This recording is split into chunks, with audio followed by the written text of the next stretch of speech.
Hey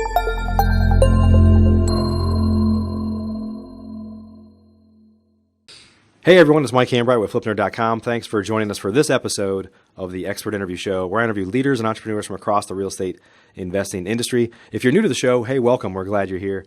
And if you are an avid listener or a member of FlipNerd.com, welcome back. Either way, we're glad you're here. If you're not a member of FlipNerd.com yet, please go check it out. It's pretty much the thing you could do with, to add the most value to your life today is to go actually check out FlipNerd.com. Of course, after watching this awesome episode number 287 with my pal Chris Chico, who is the godfather of virtual wholesaling. I was going to call him the Hitman, but I don't know if anybody's ever called him. Chris, has anybody ever called you the Hitman before?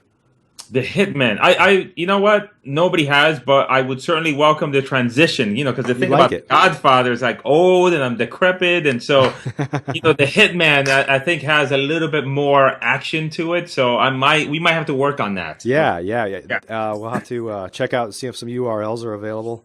Exactly. Some license plates. But everybody, this is episode 287 with Chris Chico. Chris, how's it going, my friend? Everything is great. I have had a massive, if you're okay with it, I'm drinking my coffee. Yeah, I'm double-fisted over here. So I've had massive amounts of caffeine. I've popped a bunch of vitamins and brain pills and everything just to stay at the same level of you.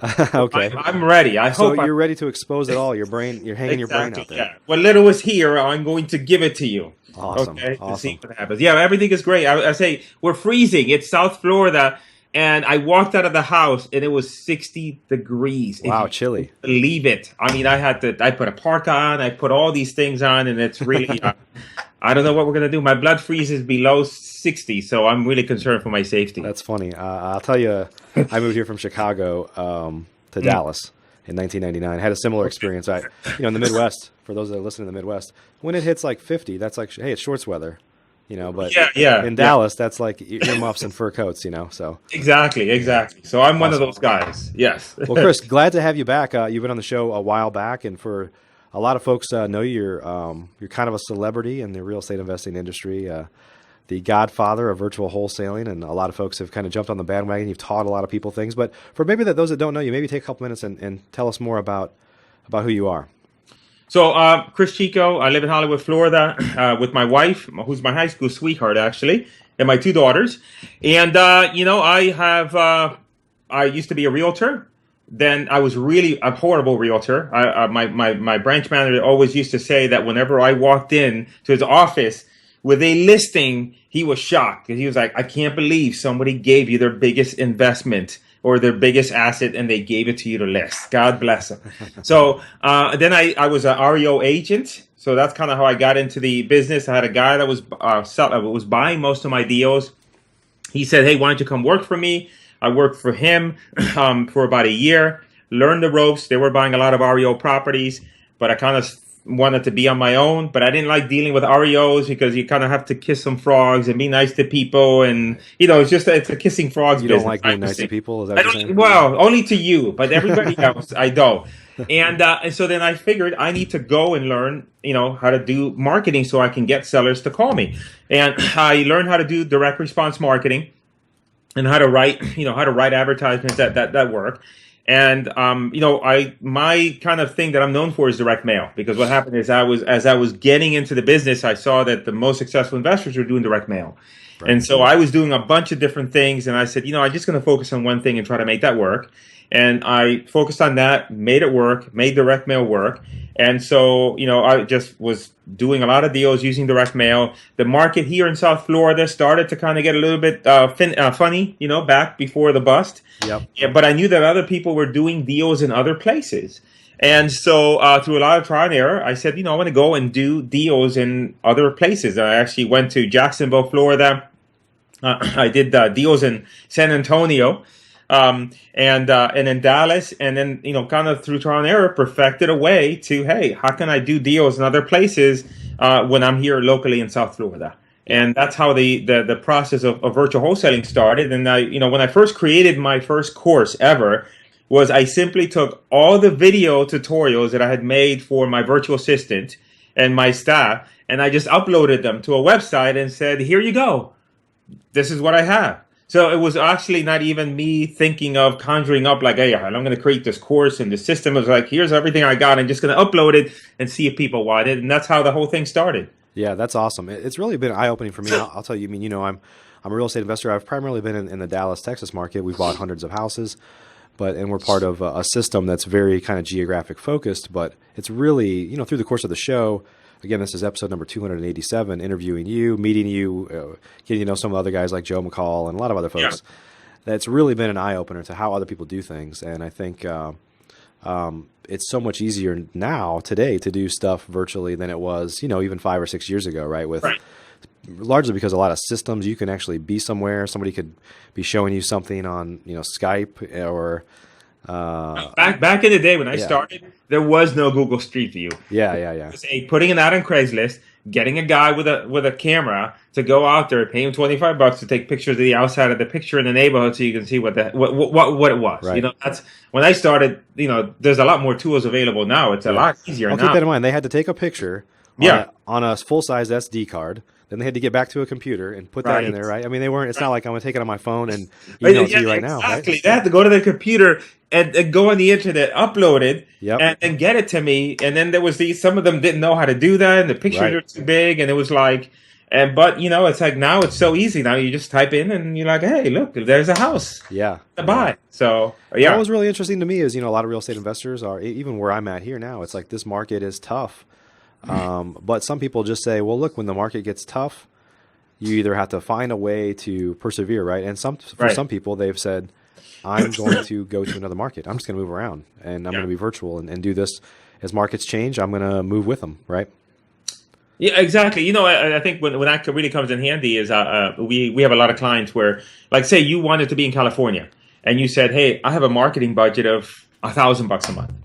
I would say to you, you're not gonna get anywhere in California with a marketing budget of $1,000 a month. Right. So it might be like, hey, if you really want to do this thing, you might have to go virtual because based on your budget and what you can afford to spend, you're never really going to get any traction in California. Right. And so, sometimes it's circumstantial, sometimes it's market based. And so there's a lot of variables. I always recommend people to start in the local market, just because you can get a lay of the land and go and go see these houses. But sometimes depending on the situation, it may be that virtual may be the best way to go. Yep.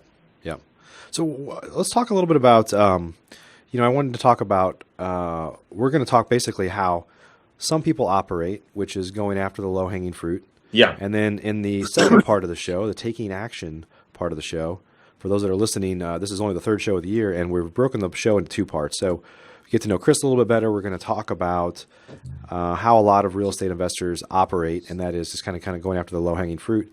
And then we're going to break it out into the taking action part, which is talking in much more detail, and Chris is going to give us some specific actions and tips you can take to really kind of take your business to the next level, and that is by being willing to work a little bit harder than the next guy to do more deals and make more money ultimately. So in terms of this, a lot of the low-hanging fruit that people go after, some of the obvious stuff, Chris, let's kind of dive into that.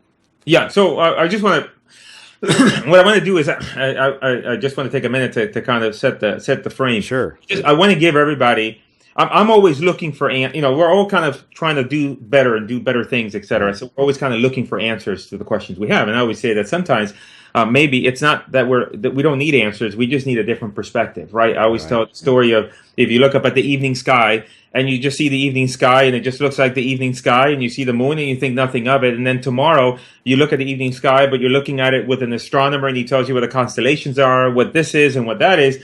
Every other day after that, every other evening after that, the evening sky will never be the same to you. Right.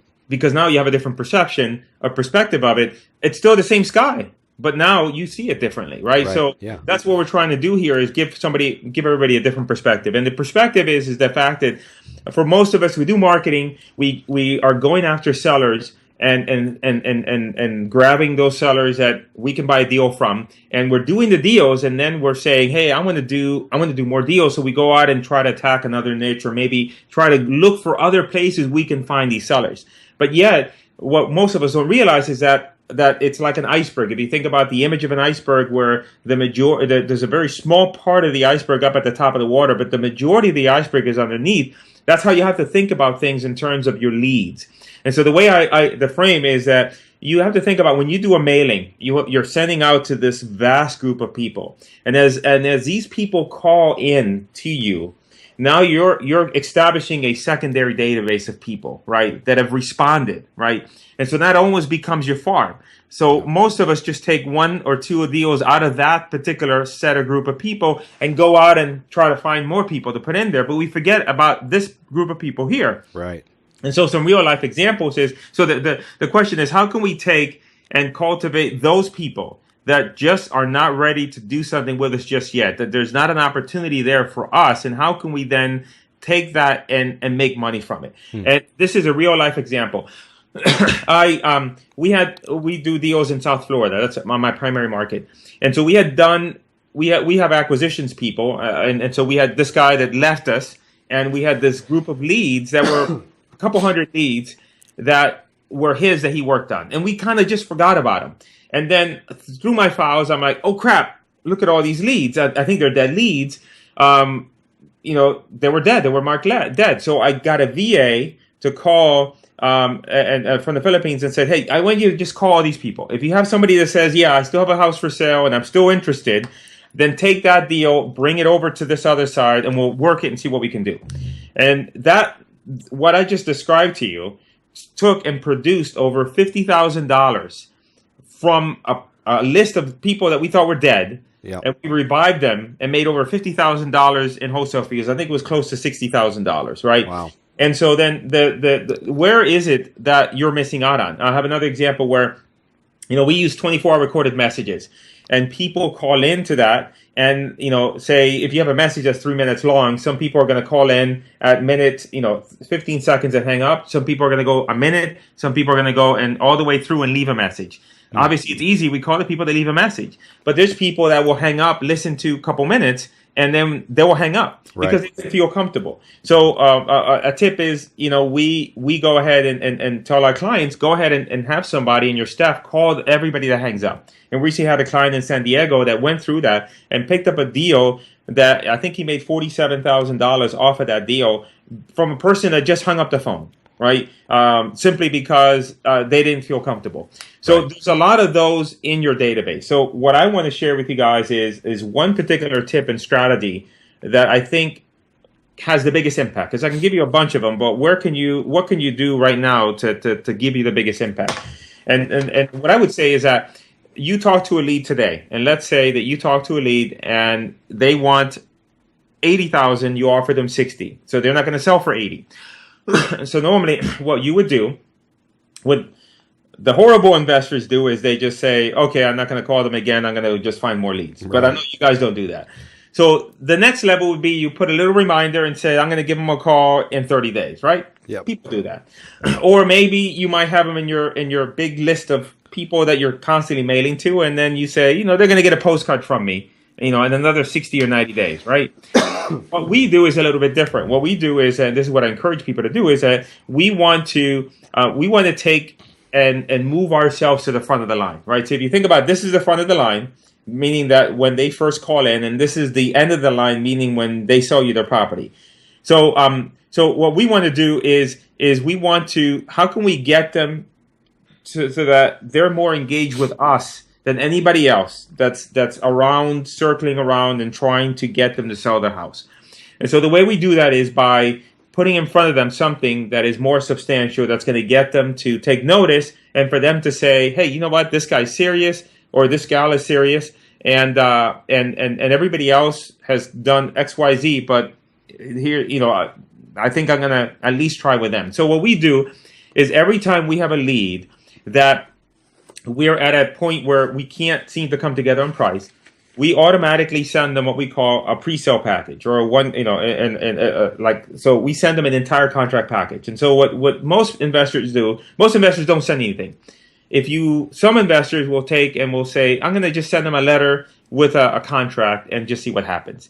What we do is we send them a complete package that includes contracts, that is in a particular type of envelope, that includes marketing materials. And so now when they get this thing, now we're still calling them and following up with them, But now all of a sudden, when their situation changes, when they think that they realize that their tenant situation isn't going to get any better, and they've gotten a call from a couple people, they've gotten some more postcards, but now they got this thing that they got from us. Yeah. What happens is that they call us, and even if what we put in terms of a price, and there's a particular way of structuring the document and putting that together, which we'll cover, but even if the price is off, they'll call us and they'll say, listen, we did a deal in Dallas this way, where the guy said to us, look, the tenant moved out, and it's just a big, I was going to use profanity, and then I just stopped myself. You know what I'm talking, a big fest of, you know what. Yeah. And he said, and he's like, look, everybody else has sent us postcards, they've called us, but you're the only one that sent us this. Yeah. We want to sell, and we're prepared to sign. We don't like your price. Can you work it out with us, and we'll sign right now. We'll send it back to you. And we got a deal like that we made like $17,000 in Dallas, Texas. Wow. Stay out of Dallas, Chris, by the way. Stay out of Dallas. Yes. No, that's great. Yeah, you kind of stand out. You're differentiated because in a sea of investors, there's very few that even try to stand out, right? Right, exactly. And so then it just basically is how do you elevate yourself? And how do you get yourself to just a little bit further ahead in their mind and their perspective, so that they say, you know what, I got all these people to talk to. Let me talk to this person first. Right. And because of everything. So if you want, we can kind of get into the specifics of what's included in the package and how it all works in order to try to help those that are listening, how they can take this and implement this in their own business. Absolutely.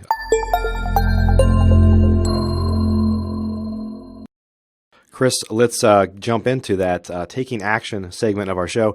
If you're listening to this portion of the show right now, you're probably watching a basic version of this interview with Chris Chico, maybe listening to our podcast on iTunes or elsewhere, or even on YouTube. We'd love for you to join us for the rest of the show, but only our Pro and Elite members have access to that. So if you want to see the rest of this awesome show with Chris Chico, where we're going to dive into how to really take your business to the next level, how to turn some of those leads that you thought were garbage into more deals, and get access to hundreds of other expert interviews and access to over 1,100 off-market properties and lots of other stuff, going over to flipnerd.com. In fact, if you go to flipnerd.com/show287, this is show 287. So going over to flipnerd.com/287, and you'll get access to all of the great things that we just talked about. We'll see you there.